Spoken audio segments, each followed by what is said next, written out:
Jumpa lagi di TV. Ya, ini adalah Asus ROG Phone 6. Di tahun 2022 ini hanya Asus yang tetap konsisten menghadirkan smartphone gaming terbaik mereka ke Indonesia. Ya, kita sudah pernah review ROG Phone 2. Ya, ROG Phone 2. Lalu kita juga udah pernah review ROG Phone 3. Kita juga udah review ROG Phone 5. Ya, semuanya masih hidup ya. Dan sekarang kita akan mereview ROG Phone 6. Ini 6 ya. Sekarang mari kita review ROG Phone 6.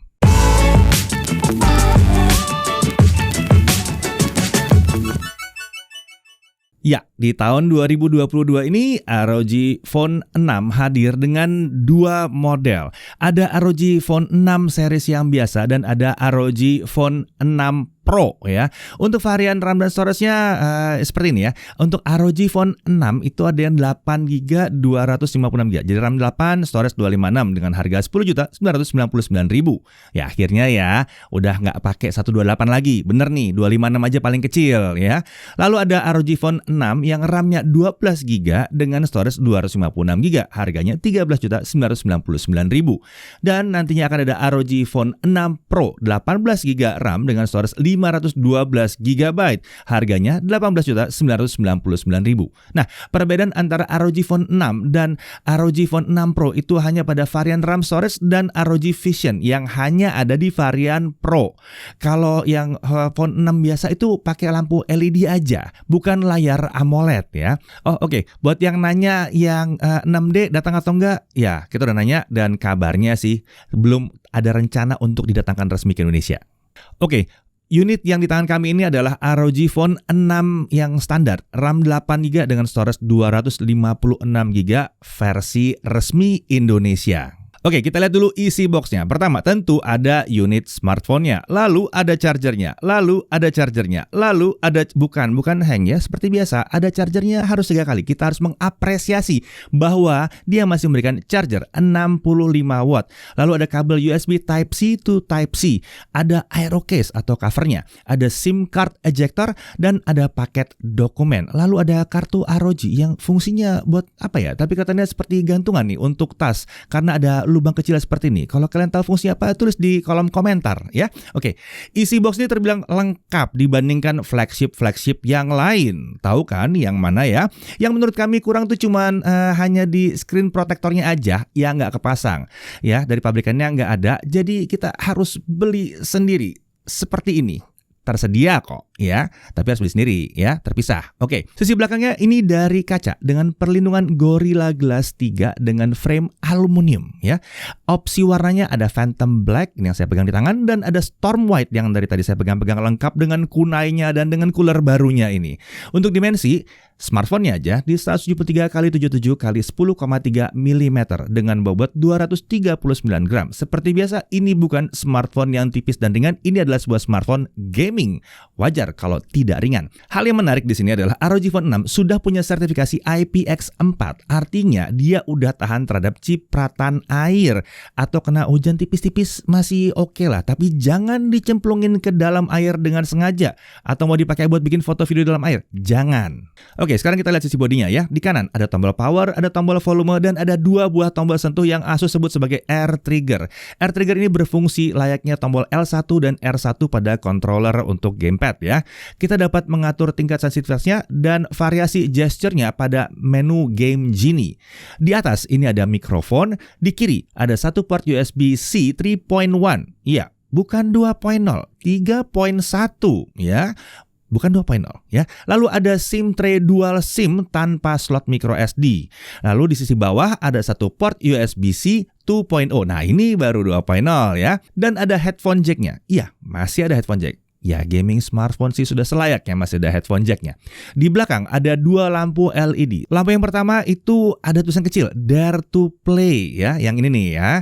Dan satu lagi itu di logo ROG-nya. Keduanya dapat diatur melalui aplikasi Armoury Crate.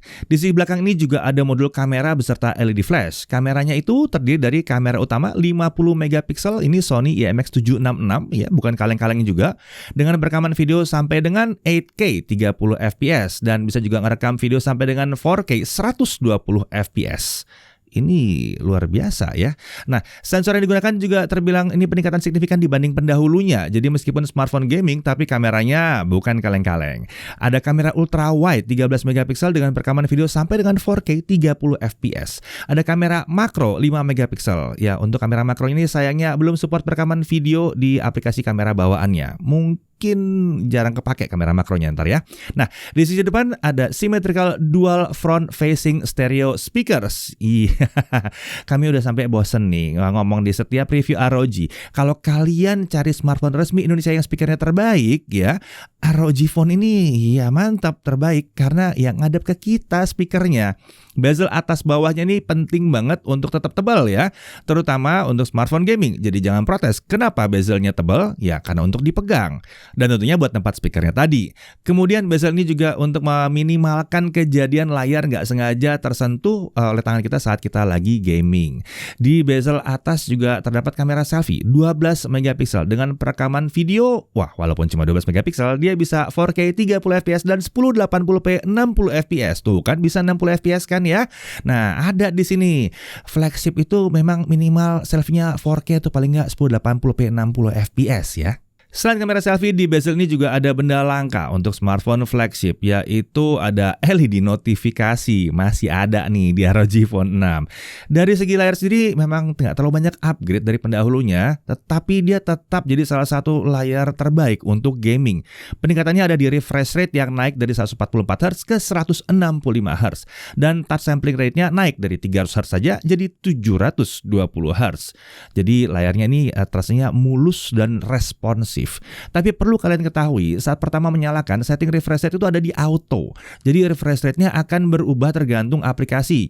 Jadi kalau lagi buka YouTube, dia akan turun ke 60Hz. Kemudian kalau scroll di menu, dia bisa jalan di 120Hz. Kalau mau jadi 165Hz, harus setting manual ya, lewat setting layar. Tapi kami kurang merekomendasikan karena refresh rate-nya akan tetap ngunci di 165Hz. Ini akan berdampak ke baterai sih, harusnya jadi lebih boros nih. Kalau mau gamingnya lancar aja nih, pasang 165Hz ya. Nah, terkait warna layar, ROG Phone ini punya beberapa mode warna layar. Ada optimal yang menjadi setting defaultnya. Lalu ada natural, ada cinematic, standar. Dan ada opsi untuk pengaturan secara manual. Berikut adalah hasil tes color gamutnya untuk setiap mode. Yang agak aneh, jika kalian mencari yang paling mendekati 100% sRGB, itu ada di setting standar, bukan natural di sini. Jika kalian mau editing foto atau video untuk sosmed, sebaiknya pakai setting yang satu ini aja ya, standar aja, biar nggak bingung kenapa orang lain lihat hasil foto atau video kita kok kayaknya kurang berwarna gitu ntar jadinya. Oke, satu lagi yang penting terkait warna layar itu adalah berapapun refresh rate yang kita pakai, kita nggak ngerasain isu-isu seperti green tint atau black crush. Setidaknya di awal kita tidak melihat ada itu. Nah, untuk spesifikasi jeroannya tentunya Snapdragon 8 Plus Gen 1. Ya dong, apalagi udah ini yang paling mantep sih ya untuk saat ini. Untuk yang kita uji, RAM-nya adalah 8GB LPDDR5, storage-nya 256GB UFS 3.1. Tentunya ada varian yang lain yang kita bahas di awal tadi ya. Untuk baterai 6000 mAh dengan baterai yang dibelah 2, 3000 plus 3000 mAh. Untuk charging dia pakai 65 watt hypercharge dan ROG Phone 6 ini juga mendukung fitur bypass charging. Fitur ini bisa membuat kita gaming sambil charging tanpa khawatir akan merusak baterai. Jadi kalau ini diaktifkan, dia nggak akan ngecharge handphonenya, tapi powernya dipakai oleh si handphone. Jadi baterainya aman kalau kayak gini ya. Ini adalah fitur yang terbilang langka ya untuk smartphone dan memang ya di ROG Phone sih udah lama ada nih sebetulnya ya. Di setting baterai juga tersedia fitur battery care yang ditujukan untuk membuat baterai lebih awet. Di sini kita bisa mengatur limit charging maksimum sampai 80, 90 atau 100% seperti biasa ya. Kalau mau awet banget di 80, 90 udah oke sih sebetulnya ya, karena 6000 juga sini. Nah, mengatur kecepatan charging itu juga bisa dan menjadwalkan charging juga bisa dilakukan di sini. Untuk sensor-sensor, wah ya udahlah lengkap banget nih, baca aja nih sensor-sensornya lengkap banget. Namanya juga flagship harus lengkap. Untuk cooling system, Asus menyebutnya sebagai 360 degree CPU cooling technology. Konsepnya masih mirip dengan ROG Phone 5 di mana dia menggunakan desain prosesor di tengah bodi. Sehingga penyebaran suhu itu dimulai dari tengah dan ini membuat pendinginan baik internal maupun eksternal jadi jauh lebih efektif. Asus juga menyematkan senyawa kimia boron nitride thermal compound yang diklaim bisa menurunkan suhu CPU sampai 10 derajat dibandingkan tanpa menggunakannya. Nah, kemudian untuk konektivitas tentunya 5G, ya 2G, 3G, 4G, 5G bisa ya. Dan tentunya dia sudah kompatibel dengan semua jaringan di Indonesia, jaringan 5G di Indonesia. Sebetulnya sih karena jaringan 5G di Indonesia-nya yang mengkompatibelkan diri. Nah lanjut, secara spek dia tuh support Wi-Fi 6E, tapi kita baru bisa membuktikan bahwa dia benar jalan di Wi-Fi 6 ya, karena mungkin kita butuh router 6E juga nih ya. Lalu kemudian untuk Wi-Fi sharing bisa? Tentunya bisa. NFC tentunya ada. Bluetooth-nya versi 5.2. Untuk kodek dia ada SBC, AAC, LDAC, dan Qualcomm aptX tentunya ya. Display output bisa nggak? Bisa dong, udah lama nih ROG Phone bisa ya. Catatan pentingnya, fitur display out ini hanya bisa untuk USB-C port yang di samping ya. Kalau USB port yang di bawah itu nggak bisa, jadi harus yang di sisi sampingnya. Untuk OS, UI yang dipakai di sini adalah ROG UI berbasis Android 12. Asus menjanjikan akan ada 2 kali Android update dan 24 bulan untuk security update. Jadi aman lah ya, 2 tahunan ya. Nah, fitur khas ROG Phone juga ada di sini, seperti Game Genie yang di versi kali ini sudah update tampilannya jadi seperti ini. Di dalamnya ada banyak fitur untuk memantau FPS dalam game, setting manual refresh rate, pengaturan air trigger, screen record, makro, dan sebagainya. Fitur gamingnya overkill sih sebetulnya nih ya. Dan kalau dibahas satu-satu, ya ini video akan tembus lama sekali. Ya, nanti kalau ada kesempatan mending kalian explore sendiri ya, biar lebih seru juga ya. Oke, kita lanjut. Kita bicara soal aksesoris gamingnya. Ya, sebuah smartphone gaming itu tidak lengkap kalau tanpa aksesoris pendukung untuk gamingnya. Dalam peluncurannya, Asus Indonesia juga sudah menghadirkan Kunai Gamepad 3, Aeroactive Cooler 6, dan juga tempered glass yang tadi udah saya kasih lihat. Kunai Gamepad 3 sudah pernah kita bahas di video ROG sebelumnya.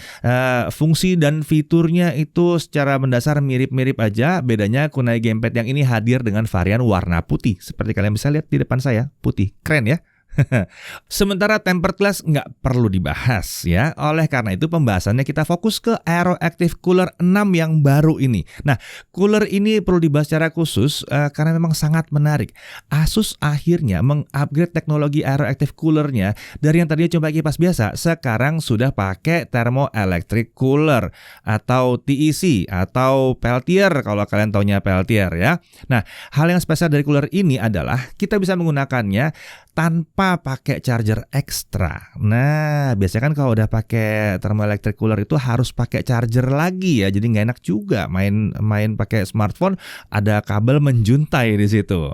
Nah, itu biasanya karena cooler seperti ini itu harusnya butuh daya 5 volt 2 ampere atau sekitar 10 watt minimum. Tentunya supaya bisa jalan ya Peltiernya, jadi lebih dingin daripada pakai kipas biasa. Oh ya, kalau banyak yang nanya kenapa kita jarang pakai Peltier ini, karena model Peltier itu memang cocok-cocokan terhadap smartphone-nya, sangat spesifik sekali. Jadi kalau yang ini kan sudah dirancang untuk si ROG Phone 6 ya. Nah, kalau udah cocok hasilnya ini akan oke banget. Kalau nggak cocok nggak efektif hasilnya. Kenapa seperti itu? Karena posisinya harus tepat di atas prosesor kalau dia mau efisien sekali. Nah, kalau di ROG Phone 6 ini dia pakai cooler model Peltier ini cocok karena prosesornya di tengah dan ya seperti bisa dilihat tempat posisinya juga di tengah coolernya, jadi udah pas. Oke, sekarang kita langsung coba aja coolernya. Cara pasangnya adalah tekan tombol di grip atasnya yang ini ya. Lalu tancapkan cooler ke USB port yang di samping. Kemudian kencangkan grip di bagian atas supaya cooler tidak mudah goyang atau copot. Kalau grip bagian atas ini tidak terpasang dengan benar, coolernya juga nggak akan nyala ya. Grip bagian atas ini juga sudah didesain sedemikian rupa supaya tombol power nggak tertekan. Yang penting kita pasangnya ngepas aja ya. Meskipun tombol power tertutup, desain grip dan material karetnya ini bikin kita tetap bisa menekan tombol powernya. Ya, ini unik nih ya. Jadi ada tombol di sini yang sebetulnya menekan tombol power. Nah, di dalam boxnya ini sudah terdapat hard case khusus yang bisa digabungkan dengan cooler jika dirasakan butuh perlindungan ekstra. Materialnya mirip dengan case yang kita dapat di dalam box. Bedanya bagian back covernya lebih terbuka. Nah, di bagian bawah cooler ini terdapat stand yang bisa kita buka supaya smartphone bisa diposisikan berdiri ya. Nah, mungkin kita bisa pakai buat nonton atau gaming sambil pakai kunai gamepad terpisah gitu ya. Nah, asik juga nih sebetulnya. Nah, setelah terpasang dengan benar, cooler ini akan langsung aktif mendinginkan si smartphone. Tapi alangkah baiknya kita mempelajari cooler ini sedikit lebih dalam karena ada beberapa hal penting yang perlu kalian ketahui di sini. Nah, cooler ini punya bobot sekitar 117 gram. Jadi kalau dipasang ke smartphone yang bobotnya udah 239 gram ini, bobot totalnya jadi sekitar 356 gram. Jadi memang berat ya. Ditambah kalau mainnya sambil rebahan ya cepet pegel sih tangannya jadinya ya. Kalau menurut kami sih ini cocoknya buat main di atas meja, lebih nyaman. Apalagi kalau pakai kunai seperti ini, lebih nyaman lagi. Nah, cooler ini mengambil daya langsung dari baterai smartphone. Jadi wajar kalau baterainya akan sedikit lebih boros. Untuk lebih spesifiknya, kita akan bisa lihat di pengujian baterai nanti. Lalu pada menu Armoury Crate terdapat berbagai pengaturan mode cooling. Nah, untuk spesial buat yang satu ini ya, ada Smart, ada Cool, ada Frosty, dan ada Frozen. Cool artinya pendinginannya hanya dengan kipas aja. Frosty artinya menggunakan peltier tapi dayanya rendah. Sedangkan pendinginan yang paling maksimal ada di Frozen. Tapi untuk mengaktifkan mode Frozen, cooler ini perlu dicolok ke charger seperti peltier pada umumnya. By default, settingnya itu ada di Smart. Dia akan menyesuaikan sendiri kapan pakai Cool atau Frosty. Saat kita pakai Cool atau Frosty, suara kipas yang dihasilkan memang terbilang kecil ya, hampir nggak kedengeran. Tapi kalau kita pakai mode Frozen, nah suara kipasnya menurut kami cukup kencang.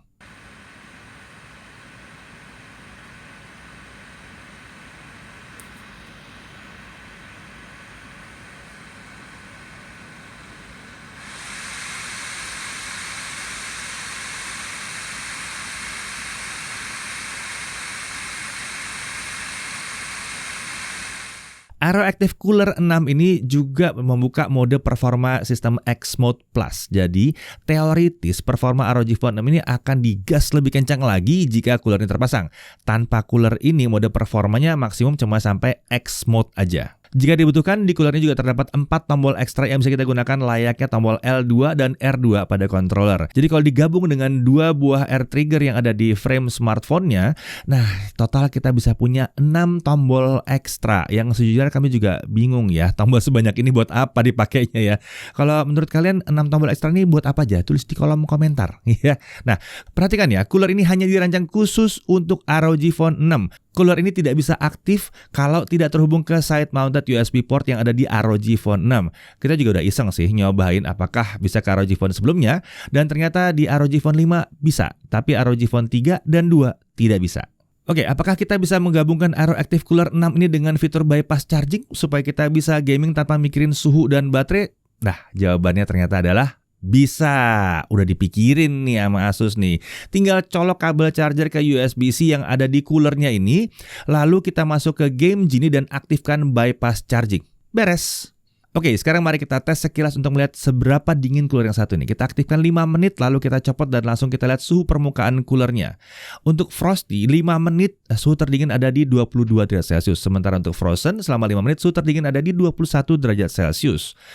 Penasaran nih, terlihat nggak jauh beda. Jadi kita coba tambahin 5 menit lagi. Dan untuk mode Frozen, kita lihat saat dibuka suhu terdinginnya ada di 18 derajat Celcius.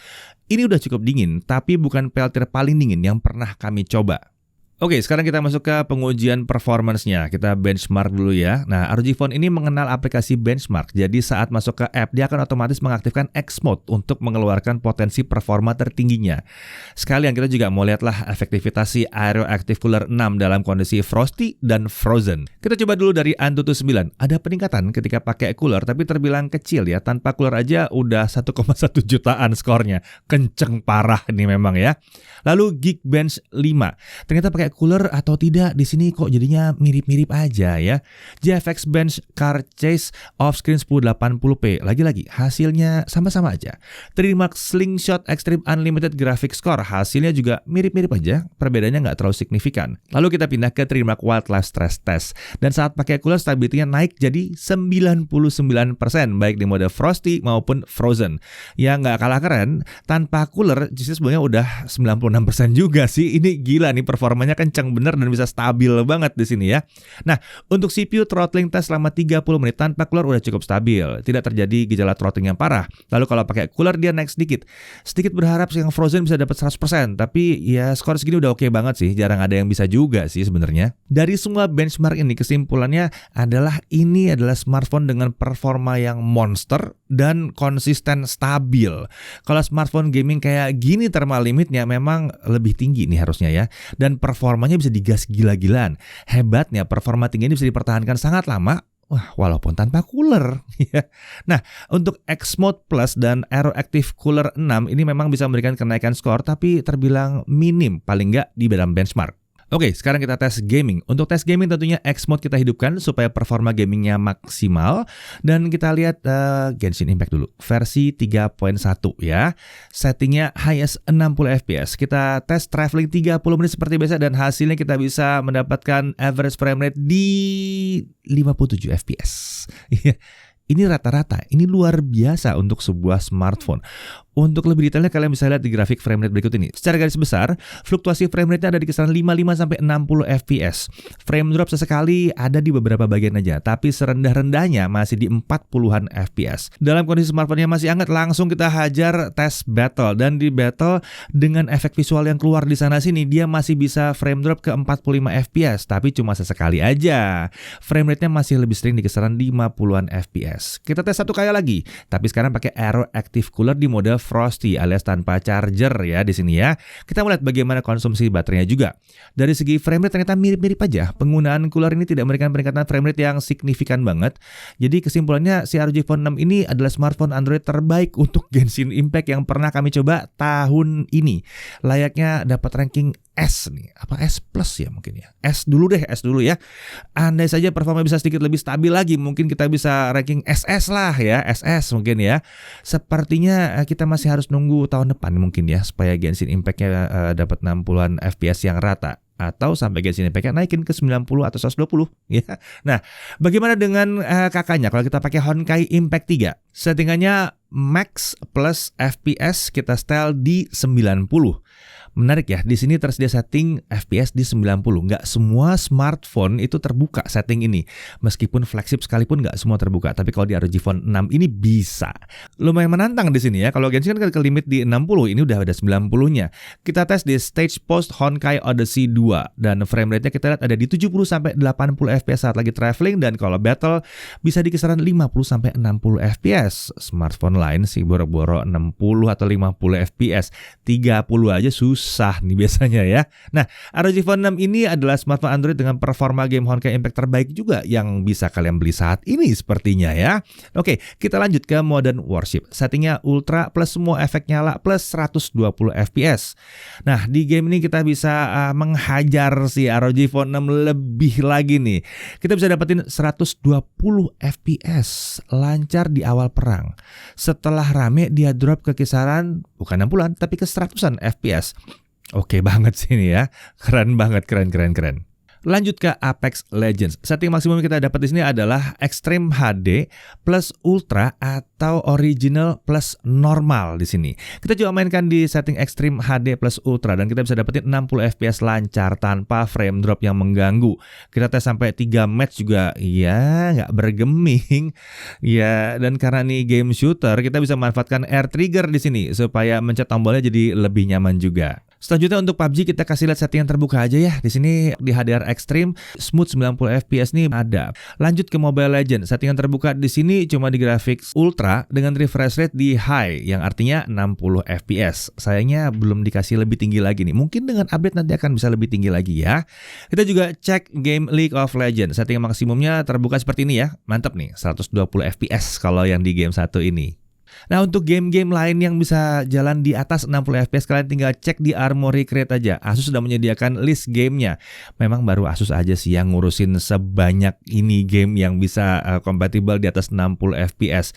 Ini butuh kerjasama yang erat sekali dengan developer game ya. Dan di sini Asus sangat sukses kelihatannya. Oh ya, satu catatan. Kalau ada yang nanya, Bang cobain emulator dong, sebetulnya kami agak ragu nyobain emulator, bukan apa-apa ya. Emulatornya sih oke-oke aja, tapi masalahnya gamenya nih resmi nggak ya? Oke, jadi kita skip aja dulu ya. Oke, lanjut ke tes suhu ya. Genshin Impact 30 menit, X mode highest 60 fps, layar terpanas di bukan 50, bukan, cuma di 42 derajat Celcius saja ya.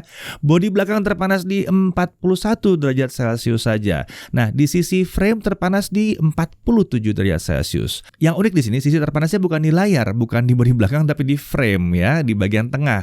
Di mana area ini juga jarang kesentuh sama tangan. Jadi secara umum tangan kita hanya akan megang bagian bodi yang anget-anget aja. Nih salut nih buat cooling sistemnya nih. Ini keren. Akhirnya bener-bener dipikirin ya. Good job banget nih Asus nih ya. Oke, bagaimana kalau kita pakai Aero Active Cooler 6? Oke, Genshin Impact 30 menit X Mode Plus Frosty highest 60 fps, layarnya terpanas di 39 derajat Celcius. Ini sih adem ya. Bodi belakangnya di 35 derajat Celcius. Sementara di sisi frame-nya terpanas hanya 39 derajat Celcius. Dengan mode Frosty aja udah cukup untuk menurunkan suhu si smartphone ini ya.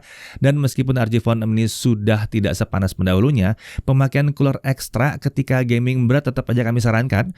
Karena kalau kalian main game berat berjam-jam ya lebih nyaman pakai cooler tentunya. Oke. Sekarang kita masuk ke pengujian baterai. Video playback 1080p. Refresh rate-nya di auto, butuh waktu 25 jam 35 menit untuk menghabiskan baterainya. Mantap, mantap. Dulu di ROG Phone 5 dia butuh waktu 20 jam. Ini sampai 25 jam. Ini keren banget nih ya. Lalu YouTube streaming 30 menit 1080p non HDR, baterai hanya turun 2%. TikTokan 30 menit, baterai hanya turun 4%. Genshin Impact 30 menit X Mode highest 60 fps turun 16%. Genshin Impact 30 menit X Mode Plus highest 60 fps turun 32%. Ingat, tadi kan di X Mode Plus berarti coolernya terpasang. Jadi yang ekstra 16% itu tentunya diambil dari coolernya juga ya. Tapi kalau main pakai cooler ini kan tetap aja ya bisa bypass charging tadi ya, jadi aman. Oke. Kalau untuk charging gimana? Kita charging dengan charger bawaannya 0 sampai 50% itu tercapai dalam waktu 16 menit. Sementara untuk 0 sampai full 100% hanya butuh waktu 37 menit aja. Ini kencang parah dan ingat baterainya 6000 mAh. Luar biasa. Oke, sekarang saya nggak tahu ini penting atau enggak karena ini pengujian kamera, tapi kita lepas ke Chris ya. Oke, jadi di tangan saya kali ini sudah ada ROG Phone 6 nih teman-teman. Jadi langsung aja kita bahas kameranya. Saya tuh bosen nih kalau lagi review ROG Phone. Kameranya ini tuh saya selalu bilang adalah kamera yang terbaik untuk smartphone gaming.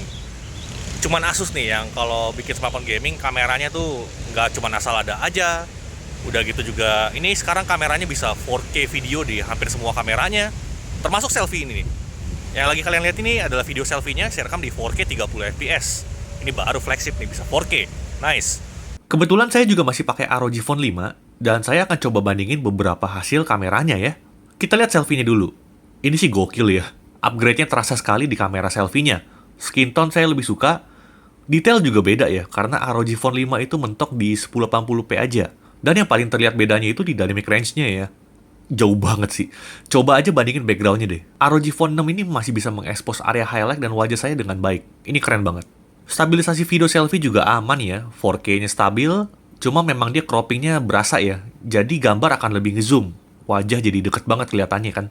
Pakai tripod kecil aja buat bantu jika kalian merasa tangan kurang panjang. Kita lanjut ke kamera utamanya. Kamera utama ROG Phone 6 sedikit lebih lebar sudut pandangnya ya, dan warnanya itu lebih saturated. Personally saya lebih prefer warna di ROG Phone 5 sih. Urusan detail buat saya mirip-mirip aja, kalau kondisi terang begini udah sama-sama bagus. Kamera ultrawide-nya seperti ini, bisa 4K juga tentunya ya, nggak cuma 1080p aja. Dan kualitas gambarnya sendiri buat saya udah bagus. Di sini ROG Phone 6 lebih oke warnanya nih, tidak oversaturated seperti di kamera utamanya tadi. Urusan stabilisasi video aman ya, dari dulu stabilizernya itu udah luar biasa walaupun cuma pakai IIS. Mau kamera utamanya, kamera ultrawide-nya, udah oke banget stabilisasi videonya. Ada satu fitur favorit saya yang sampai sekarang baru smartphone Asus saja nih yang bisa kasih. Fitur tersebut adalah slow motion 4K 120 fps. Ini adalah salah satu kamera smartphone dengan slow motion terbaik buat saya. 120 fps itu udah cukup untuk jadi slow-mo dan kualitas gambarnya sendiri udah oke banget nih. Kalau kita masukin ke video Full HD, kita jadi bisa cropping tanpa penurunan kualitas yang berarti. Coba kalian komen di bawah deh. Smartphone mana lagi selain ROG Phone atau Zenfone yang bisa 4K 120 fps? Bisa aja saya lupa kan ya. Tapi smartphone yang resmi Indonesia ya. Kalau yang non-resmi sih saya tahu ada beberapa yang bisa juga. Kondisi terang hasilnya luar biasa, bagaimana kalau kondisi malam? Sayangnya di sini performa kameranya langsung kendor ya. Coba kita lihat kamera selfie-nya. Hasilnya seperti ini. Noise-nya lumayan parah sih menurut saya. Kalau dibandingin dengan ROG Phone 5, bedanya lebih ke cara kerjanya aja sih. ROG Phone 5 tidak maksa terang, tapi minim noise. ROG Phone 6 maksa terang, tapi noise-nya ampun deh. Coba kita lihat kamera utamanya. Dan ternyata kejadian serupa terjadi juga.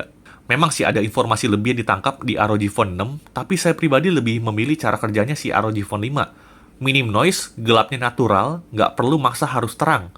Kemudian ultrawide-nya gimana? Dan ternyata sama juga ya. Ultrawide-nya juga punya cara kerja yang sama. Dia memaksa gambarnya lebih terang, tapi ya efek sampingnya noise-nya itu. Untuk foto hasilnya seperti ini. Hasil foto-fotonya udah bagus banget kalau siang, cuman yang agak saya ngerasa aneh itu ada di kamera ultrawide-nya. Wajah saya jadi terlalu gepeng sih ini kalau dibandingkan dengan ROG Phone 5. Beda kan? Saat low light, fotografinya baru lumayan bersinar nih, terutama kamera utamanya. Upgrade paling berasa buat saya adalah sensitivitas cahayanya. ROG Phone 5 di kondisi seperti ini memilih mengaktifkan night mode selama 3 detik nih shutter speednya. ROG Phone 6 nggak perlu pakai night mode, tinggal jepret beres, cakep. Tapi untuk kamera ultrawide dan selfie-nya, fitur auto night mode-nya akan selalu aktif di low light ya. Jadi kalau lagi pakai kedua kamera ini, usahakan tangan lebih stabil aja. Walaupun memang banyak hal yang luar biasa dari kameranya, tapi ada beberapa hal yang bikin ROG Phone 6 ini kurang bisa bersaing sama smartphone flagship yang non-gaming. Pertama, itu tidak ada kamera tele atau periskop, yang ada malah dipasangin kamera favorit produsen. Taulah yang mana ya. Kemudian ya tadi, kemampuan low light-nya itu agak di bawah harapan sih. Saya pribadi kurang suka algoritmanya yang memaksa gambar harus seterang mungkin, tapi noise-nya jadi over seperti ini. Lalu tidak ada optical image stabilizer, ultrawide tidak autofocus, dan meskipun bisa 4K, tapi selfie dan kamera ultrawide-nya tidak bisa 4K 60 fps ya. 4K 60-nya belum merata ke semua kamera. Padahal kalau buat saya sih lebih penting 4K 60 rata ketimbang satu kamera bisa 8K 30. Tapi ya sebagian besar poin tadi buat saya sih masih wajar ya. Daripada harganya nanti kemahalan, mungkin lebih pas untuk Zenfone series ya kalau ngomongin teknologi kamera. Oke, gitu aja tes kameranya ROG Phone 6. Terlepas dari beberapa keterbatasannya, kesimpulan saya tetap sama. Kalau kalian nyari smartphone special gaming resmi Indonesia, yang kameranya paling bagus, ya selalu ROG Phone. Termasuk ROG Phone 6 ini. Belum ada kompetitornya di ranah Android yang bisa melawan.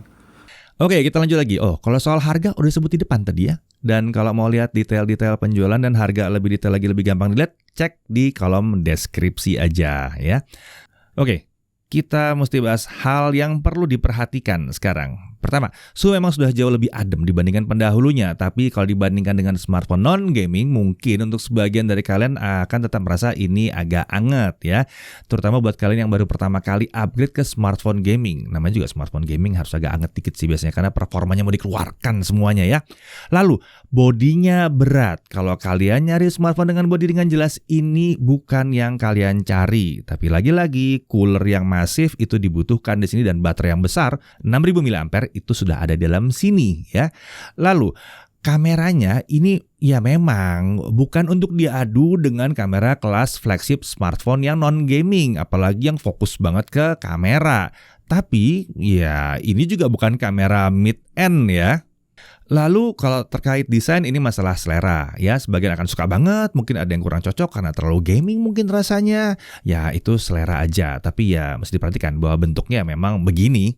Lalu kemudian, ini perlu kita bahas bahwa di forum pengguna ROG Phone sudah jadi isu umum ya, kalau ada beberapa pengguna yang melaporkan ROG Phone-nya mati total.